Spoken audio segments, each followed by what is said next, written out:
My name is Daryl Thompson, and in this Level 2 lesson, we are looking at the song The Heart of Worship by Matt Redman, and then exploring how to play an acoustic guitar in either a large or a small worship environment.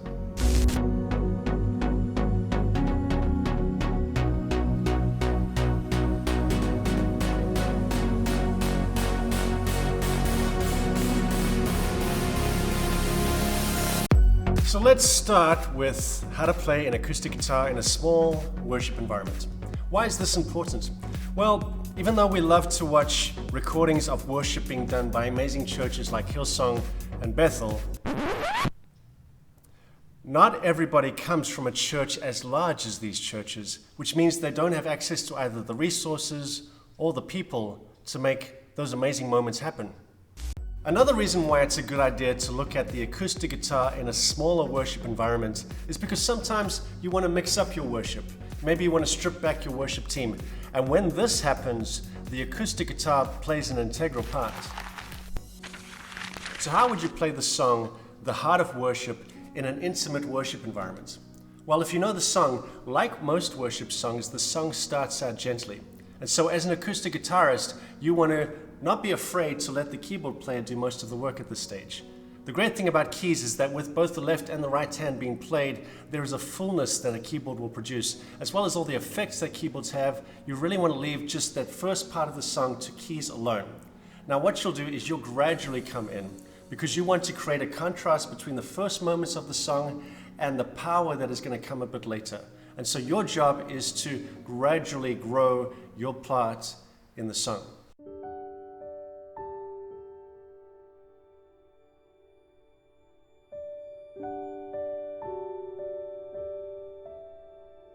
I want to talk with you about silence in worship. What is it, and is it necessary?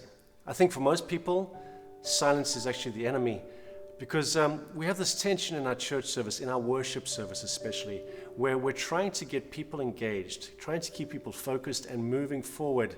And it's horrible as a worship leader when you find people looking blankly, looking at their phones, looking at the floor, and we tend to find that silence produces those moments. Silence produces this awkwardness where people don't know what's happening. So we tend to, as worship leaders, just avoid silence altogether. Like silence is the enemy. But I want to bring a challenge to that. I wonder if silence is something we should be aiming for. I'll tell you why. In the year 2000, 20 years ago, I was in Australia at a Hillsong conference, and a man by the name of Phil Driscoll, a great trumpet player, a great worship leader, was speaking on a topic very much like this. And he was using an analogy that I remember still 20 years later, where he talked about how a worship leader leading a congregation of people in a church service is very much like a pilot who is flying a plane full of passengers. And so he was saying, yes, just like the first few songs that we use in our worship set kind of warm the congregation up, although we want to avoid using that term that songs are just for warming up. But we had this idea that the plane is now moving forward on the tarmac and is getting enough speed so that it can leave the ground. And that's the goal. We want to leave the ground. We want to leave this place of our problems and our fears and those negative emotions that we have on a weekly basis. And we want to go to God's throne room where we can get His perspective, sense His presence, feel the peace that His presence brings, and hear from Him. So what happens is we leave the ground, but for most people, because of time constraints, that pilot will land the plane again and we're back on the ground, back to where we were, and we're continuing with the church service. Now I understand that there are many time constraints in the church service, especially if there are multiple services on a Sunday morning or whatever time the church service takes place. We've got several areas of the church all trying to work together their systems, and normally time is right at the center of those systems working well. So I understand that we don't always have all the time in the world to worship God when we gather for a church service. But I wonder if the time constraints that we've set are actually teaching Christians that worship is just about 20 minutes, and that all you'll ever achieve is just the sense of God's presence and some nice goosebumps, but then we stop because we've run out of time and we move on. And I wonder if we're failing to teach our church to really worship God, to get to that place where silence is absolutely necessary. So Phil Driscoll continued, "There you are in this plane, the pilot is taking it further up, And if you speak to any pilots, the idea when it comes to flying, especially long distance, is to get above the clouds, get to a certain altitude where there's less turbulence, which makes for much more pleasant, much more economical flight over a long distance. And so the same thing applies to worship. We're not just supposed to leave the ground and hover a couple of feet above the floor. We're supposed to go above the clouds, far beyond the natural into the supernatural, into God's throne room. And what happens there in a worship setting is that songs stop communicating what we have in our hearts. Yes, there are lyrics, and they're nice lyrics, and they say what the Bible says, but when it comes to what we have in our hearts to express to our Maker, to our God, to our Father, we find that the lyrics on the screen are bringing a limitation to what we have welling up on the inside of us. And the Holy Spirit's wanting to help us with what that is, to express it. And so as we look at the lyrics, we might find that, no, that doesn't quite say what I want to say, but I sense something on the inside that I do want to let out. And normally this is the Holy Spirit inspiring us to speak in tongues, to sing in tongues. And so as we do that, we feel like a release. Something from our spirit is being released, and it's good, and it's exactly what we know we should be saying, although we don't understand it because it's beyond our understanding. But this is the thing. We've gotten to a place where our understanding just doesn't do the job.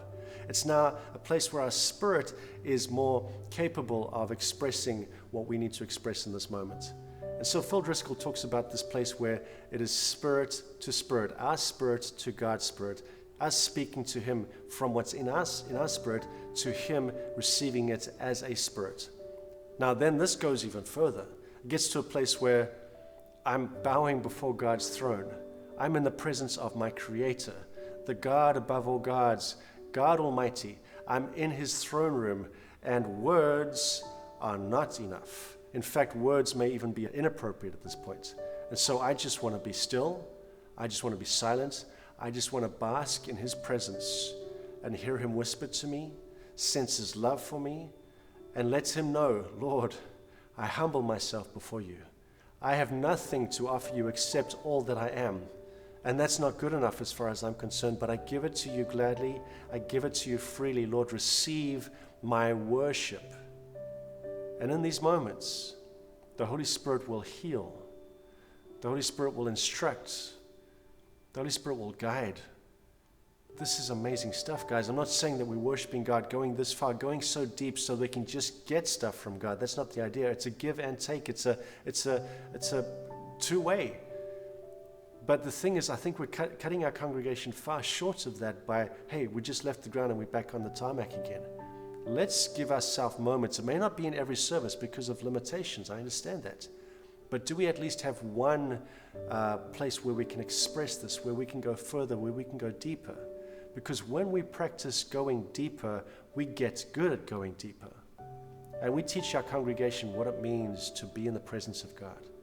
And the body of Christ that is good at being in the presence of God is a strong body, is a body that's in touch with God, is a body that's in touch with the head, Jesus Christ, and who follows Him quite easily, quite well. So I hope this encourages you.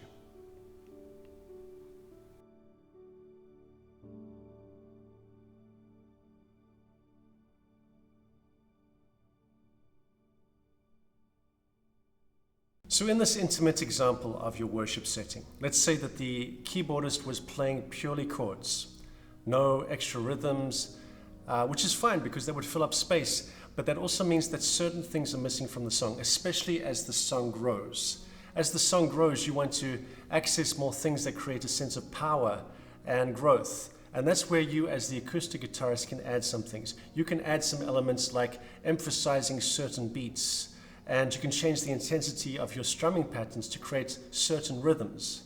So what I'm going to do is I'm going to play an example where I have on a keyboard played with only one hand on one side of the keyboard, which creates a nice sense of chords. But if I had to play that right from the beginning to the end of the song would sound pretty boring. So what I do is on the acoustic guitar is I create some changes, and then we'll speak about what those changes are after the example has been played.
As you would have seen in the example, there are a few roles that I was playing as the acoustic guitarist.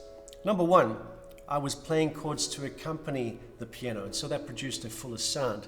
But secondly, I was doing something a little along the lines of what a drummer would do. Let me explain. So the song started out pretty low. We're trying to create the sense of growth through the song as the song moves along.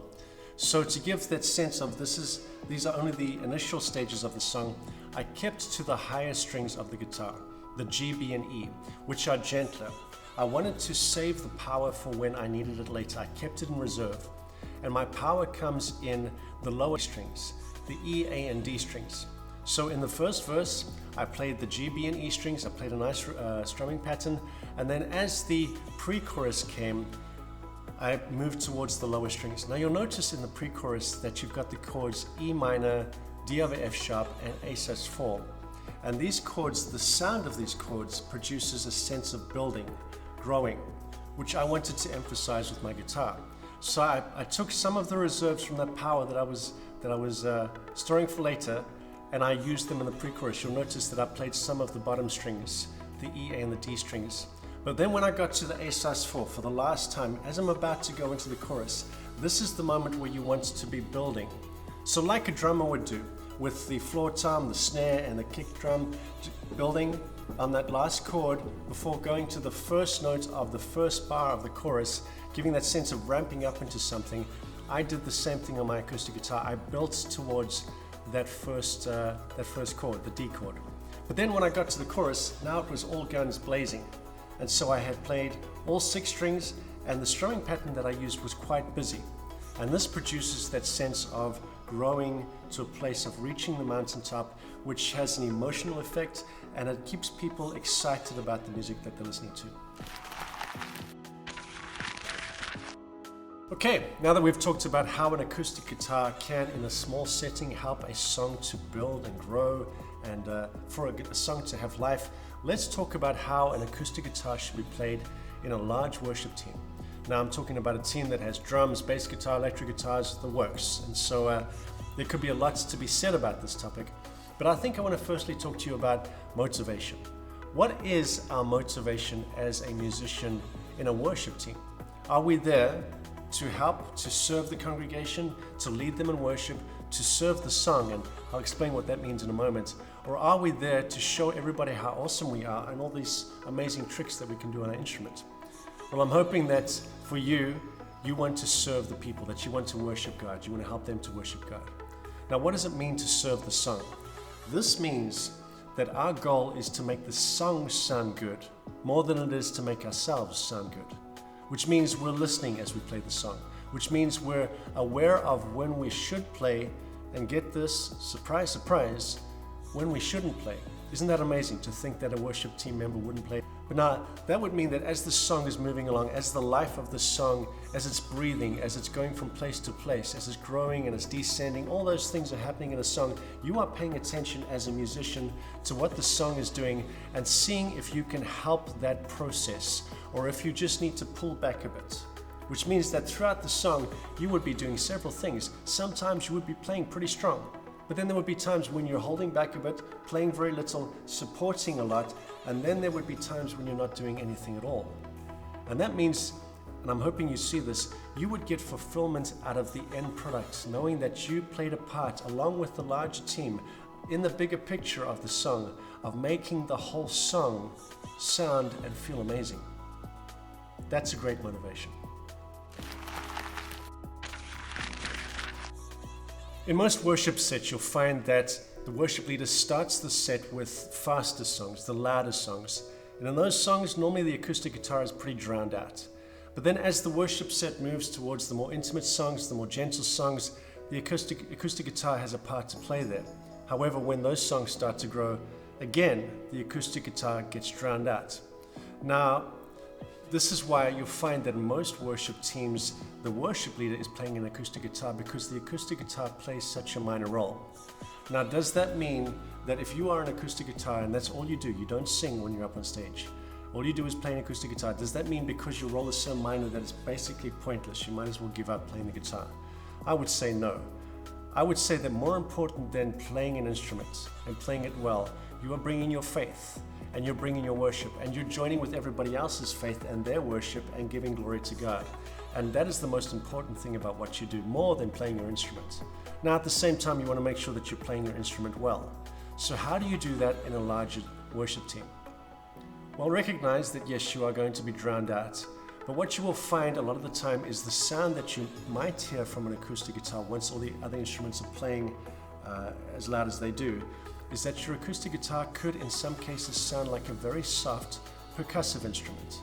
Your strumming patterns would produce a sense of rhythm or beat. And because of that, you want to make sure that you're matching up with the rhythm section of your worship team, which consists of your drums and your bass guitar. So watch what your drummer is doing.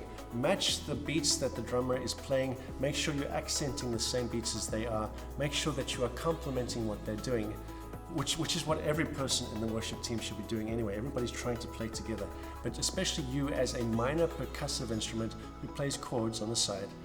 And so this is a focus for you.